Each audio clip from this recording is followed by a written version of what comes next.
Shin Kamen Rider is a complicated, yet bold and heartfelt reimagining of one of the biggest names in Japanese popular culture, by one of the most respected figures in Japanese entertainment, Hideaki Anno, the guy behind Evangelion, that one famous mecha show. But first, before getting too deep into Shin Kamen Rider, to ensure everyone is on the same page, let's start with a quick introduction to Kamen Rider.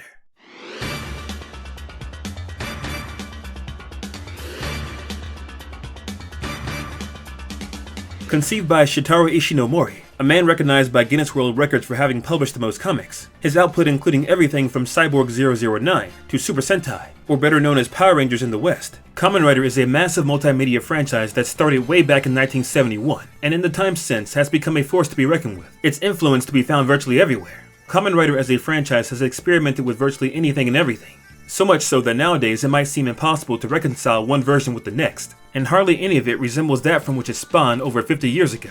So how did Kamen Rider begin?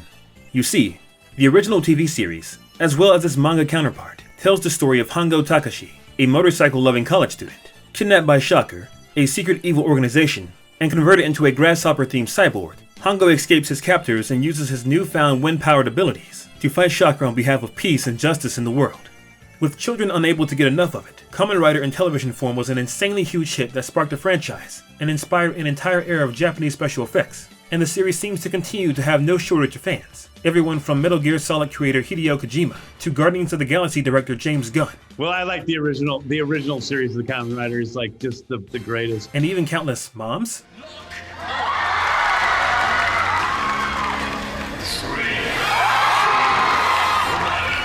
But of course, there's also the Evangelion guy, Hideaki Anno. Tokusatsu has been a lifelong obsession for Anno, and looking at his relationship with Kamen Rider alone, he watched the TV series as a young child back when it originally aired in 1971. He made parody films about it with friends during his grade school days, and later he left an indelible mark on the early days of otaku culture, with the Toku-inspired projects he made as a part of the group of people who would go on to become the legendary Studio Gainax. And he looked to the filmmaking techniques of Kamen Rider when bringing Cutie Honey, a raunchy 70s manga and anime series by Go Nagai, to life on the big screen in the early 2000s.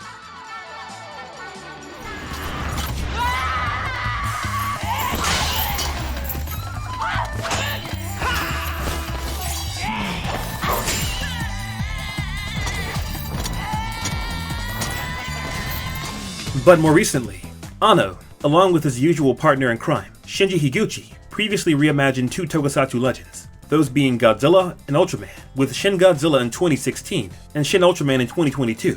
Both films were met with much acclaim and commercial success. The former was the most successful Japanese Godzilla film in several decades, and the latter was far and away the most successful Ultraman film ever. Naturally, given the previously mentioned success, the news that Kamen Rider will be receiving similar treatment was met with a whole lot of excitement. So, as he did with Godzilla and Ultraman, though without Shinji Higuchi this time, Anno wanted to revisit the roots of Kamen Rider, and so it's the original iterations his film evokes, which of course, comes with a whole lot of love for its source material. Where to even begin? Let's start with what most people know, the 1971 TV series by Toei.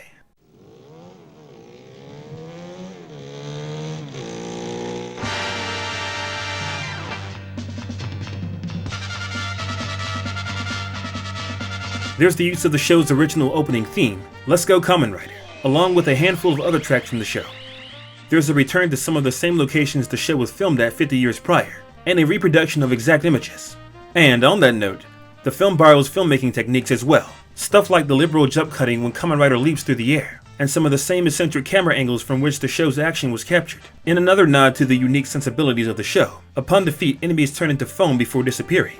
On to narrative elements. The Anti-Shocker Alliance, introduced during the Shocker Rider arc late in the show, is reimagined as a government unit represented by Tachibana and Taki, the former originally Hongo Takashi's mentor, and the latter once an FBI agent who worked alongside the heroes. On the topic of Shocker, the dates and descriptions of Shocker attacks displayed during the briefing about them correspond to the air dates and events of actual episodes of the show. For example, a Shocker agent skeletizing two teams with an energy beam? Episode 12, which aired on June 19, 1971, has just that.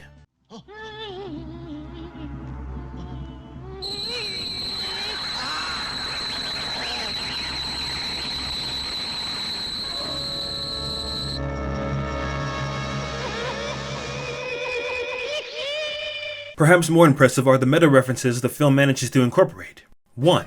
Hongo Takeshi getting his leg broken is likely a reference to the real-life accident involving the actor of his TV counterpart, Hiroshi Fujioka. Yes, the guy from the old-school Sega Saturn commercials. But I digress. Anyway, the accident left Fujioka crippled, and during the time he spent away recovering, another Kamen Rider took his place, that being Hayato Ichimonji.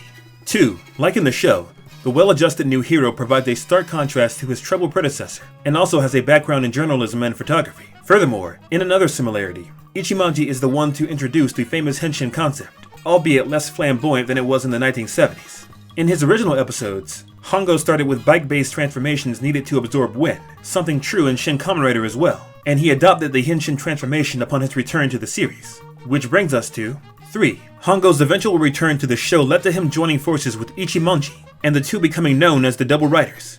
It's one of the show's most beloved elements, and of course Anno retains that element for his cinematic reimagining. But wait, the TV series isn't the only major source Shin Kamen Rider pulls from. It also draws heavily from the 1971 companion manga, which represents Kamen Rider in pure Ishinomori form, unfiltered by Toei demands or live-action limitations. Thus, although sharing the same premise as its TV counterpart, it differs in significant ways. So what does Shin Kamen Rider have in common with the manga? There's the markings on the skin of the augments appearing in response to the activation of their powers. There's Kamen Rider's descent through the nighttime sky, and there's the spider-themed enemy having 4 arms, as opposed to 2 arms in the TV series. Virtually everything about the Shaka Riders, from there being about a dozen of them, to Hongo facing them alone, to the group circling a defeated Hongo, all come from the manga. Finally, Hayato Ichimonji starting as a brainwashed enemy, getting freed from said brainwashing after a fight, and carrying on the will of the late Hongo, with Hongo's mind alive beyond the grave, were all inspired by the manga, right down to the first things Hongo says, as Ichimonji races down the bridge at the end. Hongo, 感じるかこの風を。ああ、僕のプラーナは魂はマスクの中だが、一文字の感じる風の力も排気音も匂いも全て感じる。スピードを上げてくれ一文字。新しいサイクロンを味わいたい。So, in short, Shin Kamen Rider borrows so much from both that it's best described as a blend of the two, an adaptation of the first 2 volumes of the manga, and a remake of the first dozen or so episodes of the TV series. But there's also shoutouts to other Ishinomori works. 1. K. K is a different take on Robot Detective K from the 1973 TV series, Robot Detective. Here he's a friendly observer on the side of the villains. 2. The villain's transformation is a visual nod to the butterfly characteristics of Inazuman, and his belt is a nod to Kamen Rider V3's Double Typhoon belt. 3. Scorpion Augment's mask seems to have been inspired by Hell Dragon from the 1977 TV series, Kaiketsu Zubat, and the sound of Kamen Rider's mask seems to be pulled from that show as well.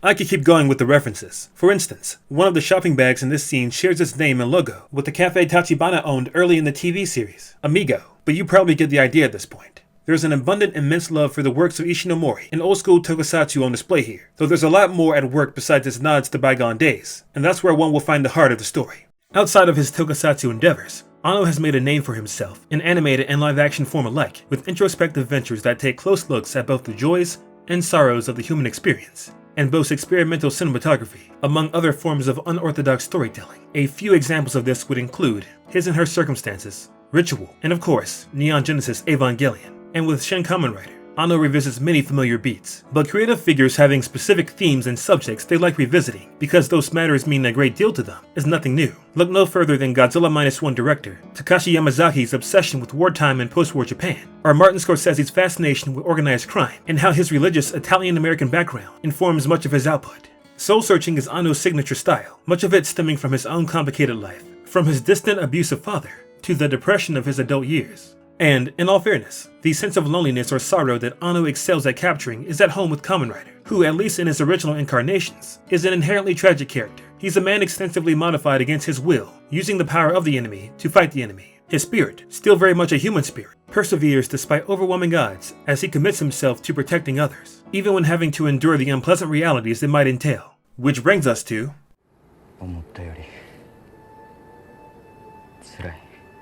辛いという字に横線を一本足せば幸せという字になる。幸せなんて辛さのすぐ近くにあるものよ。少なくともその辛さをあなたが背負うことで誰かが幸せになってる。誰かを守って戦うとはそういうことでしょ。Shin Kamen Rider is an unusually empty film. Empty in the sense that much of it is set in dirty industrial environments, or sparsely decorated sets with nary a crowd in sight, or much in the way of people to be rescued. Empty in that when it's not blasting some of its more high-octane tracks for its fights, its music tends to fall on the quiet side of things, if present at all. The howling of the wind and other naturalistic sounds get a lot of airtime to contribute to the film's moodiness, with hair and scarves dancing to the wind's tune. While some of this is likely a byproduct of COVID-19 restrictions, as the film was shot during COVID, it helps to hammer in the sense of loneliness that its characters are dealing with, and it also might have been an intentional creative decision to some extent. Not only is this a film from the same man who once put all other concerns aside to set the last 2 episodes of Neon Genesis Evangelion in its lead character's head, but during an interview with the actors, it is noted that one difference between the TV series and Shin Kamen Rider was that the reasons why the heroes were fighting were different. The focus has shifted from protecting the Earth to protecting the people next to you, and it's a mission statement that sets the stage for perhaps the most personal take on the original Masked Rider to date.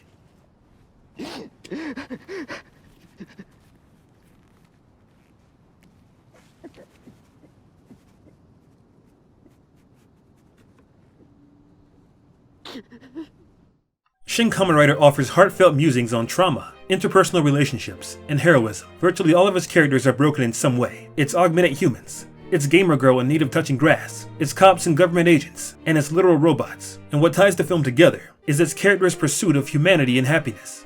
This exploration is aided by a reimagining of Shocker, the organization in the manga led by a robot known as Big Machine, and in the TV series headed by a supernatural entity known as the Great Leader, was pure evil which sought, in addition to turning humans into cyborgs, world domination. However, as suggested by its new slogan, if you want to be happy, be, a line borrowed from Russian novelist Leo Tolstoy, the guy who wrote War and Peace, and further suggested by the new meaning of its name, Sustainable Happiness Organization, with computational knowledge embedded remodeling. The latest take on Shocker has a new twist, along with owing more to modern cults like Happy Science, as opposed to the Nazi influences in the TV series, or the more Saturday morning cartoon leanings of the manga. The new Shocker isn't presented as an absolute evil. This time it's a billionaire's AI pet project, attempting to fulfill its late master's wish, achieving happiness for humanity. This translates to select individuals being given animal or insect-themed augmentations, and allowed free reign to do whatever they please in pursuit of achieving this happiness for humanity. And this is where the subjectiveness of happiness is illustrated. Shocker's colorful collection of characters offer competing forms of the term, few of which have everyone's or even anyone's best interest at heart, assuming their plans can even coexist. For example, Wasp Og is into domination, and thinks turning everyone into her slave will make the world a happier place. And, on the other end of the spectrum, Spider Og simply wants to wipe humanity out. But standing in opposition to Shocker is 1. Most of the Midorikawa family, who have turned their backs on the misguided organization, and 2. Their new recruit, Hongo Takashi, or better known as Rider. 仮面ライダーと名乗らせてもらう。 Besides his initially lonely and seemingly impossible fight against Shocker, Hongo Takashi's dilemma in the manga and TV series was more about his inhuman nature, his perceived inability to fit into human society after having been converted into a cyborg. While some of this is retained in Shin Kamen Rider, the new Hongo's issues primarily revolve around his moral hang-up about his post-augmentation abilities, and whether or not he should use them, something not helped by the fate of his late father, a policeman who lost his life due to an unwillingness to use his weapon during a hostage situation.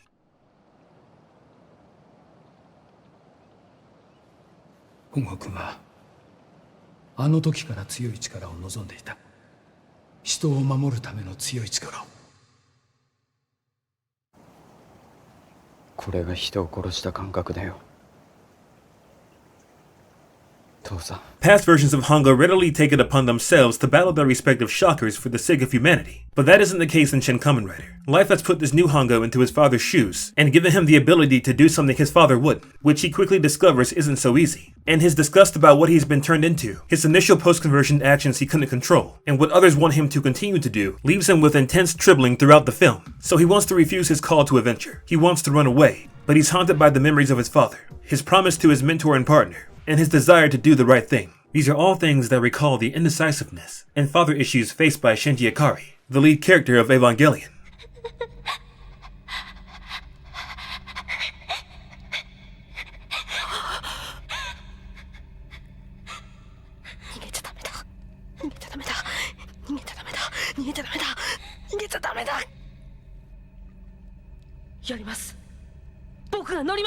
And on that note, have you noticed how stylish Shinji can look? Same for the Eva itself. Have you ever wanted that kind of drip?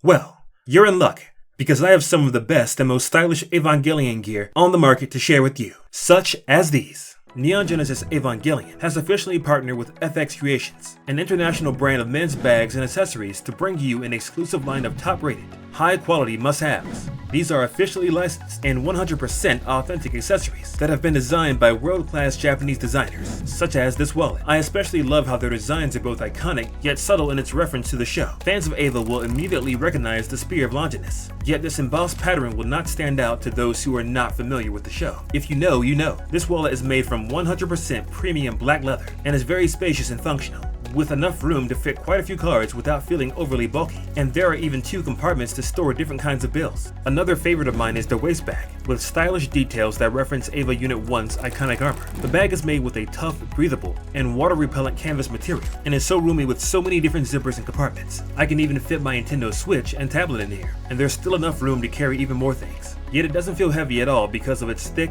high-quality straps. This Eva Unit 1 backpack is such a functional piece that now it's become my everyday backpack, and so spacious that I can fit quite a bit in here. I mean, look at how many items fit in this backpack. I can carry a bunch of books, my computer, and just about anything I would ever need, and it's still going to feel incredibly light on my shoulders because of its AGS suspension system. This system is a stainless steel rebound core behind the backpack that absorbs the downward impact from the weight of the backpack on your shoulders and spine, protecting them and allowing you to carry what could be many pounds or kilos with absolute ease. I've used this backpack for weeks now, and it truly feels way better than any other backpack I've ever owned. And finally, if you're looking to effortlessly add just a touch of style to your daily outfits, this Eva Unit 0 scarf is incredibly comfortable with its smooth texture and genuine quality. And guess what? By purchasing either the backpack or waist bag using my link and code in the description, within 7 days of this video being live, you can get this scarf and this keychain completely for free. Yes, 100% free. And you get 5% off your entire order. But you have to make sure you use the links and my code BlueNova in the description. And if you're watching this after 7 days, you can still use my code BlueNova for 5% off your order. And once again, thanks to FX Creations for sponsoring this video. That said, back on topic. Early on, Hongo is forced to decide whether to commit to the fight against Shocker, and, following some tortured soul-searching, he agrees to do so. It's a choice confirmed by his meeting with Ruriko and the government agents at the railroad tracks, where he verbally confirms his choice and literally crosses to the other side. But, similar to how Shinji continues to struggle with getting and staying in the robot, even after his decision to pilot it, Hongo continues to have reservations about fighting and taking lives. This is conflated with his kindness, and although at times a strength, it has the potential to just as often be a flaw, and the film isn't shy about reminding the audience of that. このマスクをかぶっても力を抑えられるとは大した自制心、いや優しさかあんたの。優しいやつは嫌いじゃない。けど優しさと弱さは紙一重だぞ。戦わずして撤退とは優しすぎますね。それが本郷の良いところだ。弱点でもあるがな。あなたは優しすぎる。だから戦闘では当てにできない。私はあなたと覚悟が違うの。Next there's Ruriko Midorikawa, and the leading lady has been given a complete revamp. In the manga and the TV series, she was not involved in her father's work and initially mistook Hongo to be her father's killer. But in the Shin reboot, she is a biological computer, created by her father to assist with his work. While the TV series gave the character a more proactive role compared to the manga, at least for a few episodes while figuring out how to proceed without his injured star, and before she disappeared altogether upon Ichimonji's arrival, Shin Kamen Rider goes further by making Ruriko arguably its most instrumental character. In addition to being the one to free Hongo from Shocker, something done by her father in earlier versions of the story, and unlike her manga and TV counterparts, knowing Hongo's identity, she's the one to motivate the heroes to action and plays a crucial role in stopping the antagonist. This new take on Ruriko also has a lot in common with an Evangelion character, in this case, Rei Nami. Both are seemingly emotionless, not quite human girls with a bob cut, and at some point have a bunch of clones that get terminated. The crossover promotion with Evangelion only further cements this connection. Still, it's a characterization that complements the story and the message it's sending. Ruriko is a victim of her family's twisted obsessions. These obsessions were the result of a random, senseless act of violence that left a son without a mother and a father without a wife. Her father and brother's unhealthy response to that tragedy isolated them from society and warped their worldview, and this led Ruriko down a dark path of her own. Unlike her brother and father, who had experience with a normal life, Shocker was all Ruriko knew, but with the help of a remorseful father, She realizes the error of her ways and commits herself to stopping Shocker, yet realizing the need to change and deciding to change are only the first steps. There's still plenty of work to be done. So, in addition to the resentment towards her father for how he treated her most of her life, she's initially hesitant about letting people get close, and does not mince her words. However, she learns to let her guard down around her newfound companions, after years of bitter solitude poisoning her perception of life. And so, Ruriko and Hongo discover the value of togetherness, communication, and trust. そこだと遠い。着替え中だ。離れた方がいいだろう。いいから。私を守るなら常に近くにいて。トイレ以外、着替えも寝る時も隣に。けど絶対に変なことしないで。大丈夫だ。安心してくれ。The relationship between Ruriko and Hongo makes up a bulk of the film, and although at times their interactions might feel a bit awkward, that seems to have been the point. These are both very socially awkward, broken people, and while the film depends on a lot of conversation due to its quick nature, there's also a lot of quiet storytelling. From Ruriko's troubled expressions when trying to convince Hongo that her father meant nothing to her, or Hongo's hesitations when having to fight people, and his solemn pauses after having to kill them. Ruriko and Hongo retreated into their shells in response to their respective experiences with despair. But, over the course of the film, they come to terms with their problems. Together they learn the joys of having someone to share this thing called life with, and connecting with another person in a meaningful way, savoring the little moments that initially might seem insignificant, and discovering how fulfilling making others happy can be. Thanks to the time spent with Hongo, Ruriko comes to appreciate the beauty and joy this world has to offer, despite its ugliness and sorrow. She goes from trusting no one at the start of the film, to trusting Hongo as an individual later in the film, becoming more at ease as she does. Hongo, although needing a painful lesson in order to finally overcome his demons, and still trembling even in his final moments, learns to make difficult yet necessary choices. Running away didn't bring him happiness, and it didn't make the pain any easier to endure either. He doesn't have all the answers, yet he's willing to reach out and try to connect, even if it hurts. So, unlike the other augments, who died filled with regret in pursuit of their more self-centered desires, Ruriko and Hongo find peace. 絶望はお前だけじゃない。多くの人間が同じように経験している。だがその乗り越え方が皆違う。本郷は本郷の乗り越え方をすればいい。ありがとう。そうですね。On the other hand, the eldest Midorikawa child, Ichiro, has a very different response to his pain. In order to protect his heart, he too has retreated into his shell. But, in his belief that the world is filled with nothing more than vanity and sorrow, he has settled on a rather radical solution. He seeks to tear down the walls that divide us, not by changing himself or learning how to communicate and trust others. No, he wants to remove everyone from their earthly confines and send them to the habitat realm, a dimension where language, race, and all the other factors that commonly divide or define us can no longer complicate existence. A place where there will be no concept of individuality, or as Ruriko explains, a place where hearts will roam naked. Ruriko once thought the way her brother did. She was the person to initially develop the concept he now pursues, but she has renounced it as a naive hell she conceived when she didn't know any better. Because, as promising as it might sound, it's so far removed from the human experience that it's fair to question whether it can even be called living. And, outside of the confines of the film, is it even an obtainable solution? Shin Kamen Rider seems to believe it isn't. The film treats the perspective as a form of denying reality, or forms of fantasy, escapism, and even nihilism. Shocker's methods in general are likened to mind control, overriding painful memories to induce an artificial sense of happiness. Yet, as demonstrated in their disregard for life and consent, there are a lot of problems with how Shocker seeks to do things. And, even if he thinks he's different, the same applies to Ichiro.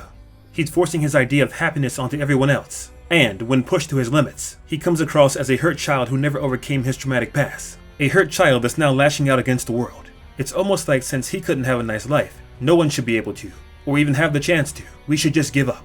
However, Hongo takes the more realistic, healthy approach, looking inward to change oneself instead of expecting the world to change. It's not to suggest one can't change the world. It's more about learning that life is often about reaction to circumstances, and less about expecting everything to change to suit your needs. So the film eventually abandons flashiness and sophistication in the presentation of his last fight, and devolves into a raw, chaotic battle, where a couple of exhausted men battle for the better approach to the troubles of the world.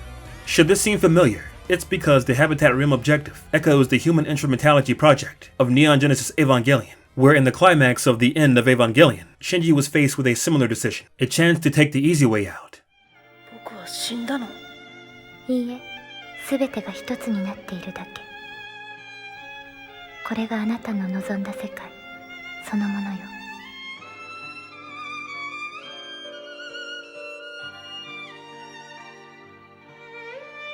でもこれは違うと思う。 Yeah, Hideaki Anno revisits the life-affirming message he once explored in Evangelion, but he does so through the lens of live-action Japanese special effects and a thoughtful modernization of the original Kamen Rider. For example, the iconic red muffler is given greater emotional significance than it has ever had before, a token of the Midorikawa family's happier past, made into a symbol of heroism. And it's not just something the boys start with, it's something they earn. But Prana is an even better example of this aforementioned blend. Augments, both the Shaku executives and the Kamen Riders, use prana to fuel their superhuman abilities.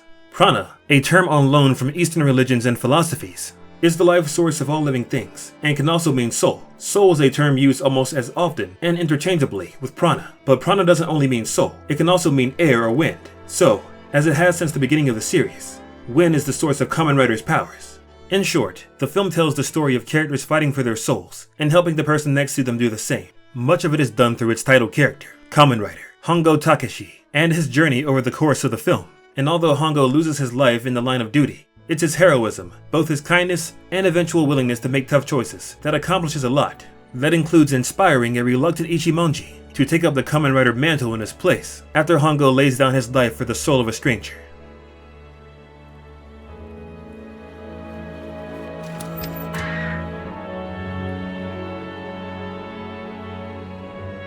これがあんたの心なんだな。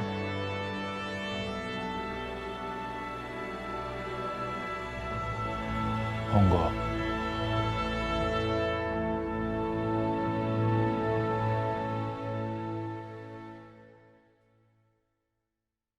Shin Kamen Rider. It's a beautiful story, albeit somewhat told imperfectly, and perhaps primarily due to its emphasis on fights, something it borrowed from the original TV series. There, the regular fight scenes helped to distract from the paper-thin writing, and was possible in the first place because of how inexpensive its action was compared to something like Ultraman, which typically reserved its resource-heavy special effects sequences for 3-minute chunks towards the end of its episodes. The original Kamen Rider TV series, in addition to its flimsy scripting, was cheap for its time, and while still enjoyable, has in many ways aged worse than the original incarnations of Godzilla or Ultraman, and perhaps in some ways, trying to remain overly faithful to it was detrimental to the story being told here. A few of its fights really could have been dropped in order to avoid some of the less fortunate CGI, and in order to have additional character moments to better let the film breathe. For example, with her final words to Hongo, Ruriko expresses gratitude for the time she spent with him, and notes her fondness of riding as a passenger on his motorcycle. And, in all fairness, there are very brief snippets of this scattered throughout the film, but that message would have hit harder than it already does, had there been an entire sequence, 30 seconds or whatever, giving the audience a chance to linger on that sort of interaction, perhaps something akin to the famous bike scene from the 2014 anime, Terror in Tokyo. Just another moment for these people to be people. And this scene from the original Kamen Rider TV series, where the same two characters ride across the beach together, could have even been the basis for such a moment. Perhaps trying to tell such an ambitious story in the middle of heroes and villains trading comic book tier lines, and striking curious poses to dramatic sound effects within a single 2-hour film was a tall order. Perhaps it helps explain the more muted reaction the film received compared to Anno's other tokusatsu reimaginings. But, in all fairness, with so much coming at you, the film can be on the overwhelming side of things at first. It's a densely packed affair that requires a degree of getting on his wavelength and used to his sensibilities. It's not exactly Anno at his best. Nevertheless, Shin Kamen Rider is a thoughtful, moody update of old-school material, with an arresting visual style, possibly the best shot of these Shin films, and a sincere expression of the human experience that encourages viewers to take control of their soul. And it's a more than worthwhile contribution to Kamen Rider, tokusatsu, and cinema as a whole.